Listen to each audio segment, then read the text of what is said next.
ಉಗ್ರರ ಪ್ರತೀಕಾರಕ್ಕೆ ಭಾರತೀಯ ಸೇನೆ ಸಜ್ಜಾಗ್ತಾ ಇದೆ. ಪಾಕಿಸ್ತಾನ ಗಡಿಗೆ ಹೊಂದಿಕೊಂಡಂತೆ ವಾಯುಸೇನೆಯಿಂದಲೂ ಕೂಡ ತಾಲೀಮಾಗ್ತಾ ಇದೆ. ಪಹಲ್ಗಾಮ್ ದಾಳಿಯ ಪ್ರತೀಕಾರಕ್ಕೆ ಆಗ್ತಾ ಇರುವಂತಹ ತಾಲೀಮಿದೆ.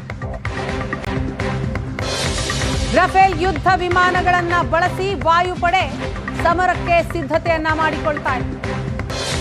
ಅಂಬಾಲಾ ಮತ್ತು ಹಾಶಿಮಾರದಿಂದ ಬಂದಿರುವಂತಹ ರಫೇಲ್ ಫೈಟರ್ ಜೆಟ್ ವಾಯುಪಡೆ ತಾಲೀಮಿನಲ್ಲಿ ಸುಖೋಯ್ 30 ಯುದ್ಧ ವಿಮಾನಗಳ ಬಳಕೆ.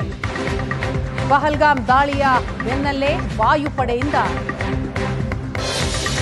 ಯುದ್ಧ ಸನ್ನದ್ಧತೆ ಎಲ್ಲ ಸಿದ್ಧತೆಗಳನ್ನ ಮಾಡಿಕೊಳ್ಳಲಾಗ್ತಾ ಇದೆ. ದೇಶದ ಬೇರೆ ಬೇರೆ ಭಾಗಗಳಿಂದ ಪಶ್ಚಿಮ ಭಾಗದ ಬೇಸ್ಗಳಿಗೆ ಯುದ್ಧ ವಿಮಾನಗಳು ಬರ್ತಾ ಇದೆ. ಯುದ್ಧಕ್ಕೆ ಅಗತ್ಯವಿರುವಂತಹ ಶಸ್ತ್ರಾಸ್ತ್ರಗಳೂ ಕೂಡ ಪಶ್ಚಿಮ ಭಾಗದ ಬೇಸ್ಗಳಿಗೆ ರವಾನಿಸಲಾಗ್ತಾ ಇದೆ. ಪುಲ್ವಾಮಾ ದಾಳಿಯ ನಂತರವೂ ಇದೇ ರೀತಿ ವಾಯುಪಡೆ ಸಿದ್ಧತೆಯನ್ನ ಮಾಡಿಕೊಂಡಿತ್ತು. ಈಗ ಮತ್ತೆ ಇಂತಹ ಸಿದ್ಧತೆಗಳಾಗ್ತಾ ಇದೆ. ವಾಯುಪಡೆಯಿಂದ ಯುದ್ಧ ಸನ್ನದ್ಧತೆ.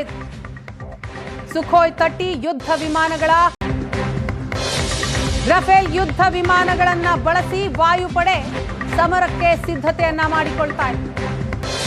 ಅಂಬಾಲಾ ಮತ್ತು ಹಾಶಿಮಾರದಿಂದ ಬಂದಿರುವಂತಹ ರಫೇಲ್ ಫೈಟರ್ ಜೆಟ್ ವಾಯುಪಡೆ ತಾಲೀಮಿನಲ್ಲಿ ಸುಖೋಯ್ 30 ಯುದ್ಧ ವಿಮಾನಗಳ ಬಳಕೆ.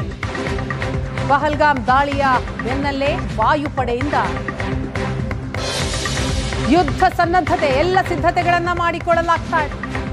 ದೇಶದ ಬೇರೆ ಬೇರೆ ಭಾಗಗಳಿಂದ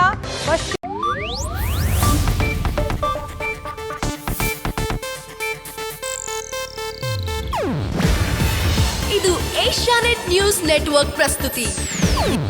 ನೀವು ನೋಡ್ತಿದ್ದೀರಾ ಏಷ್ಯಾನೆಟ್ ಸುವರ್ಣ ನ್ಯೂಸ್.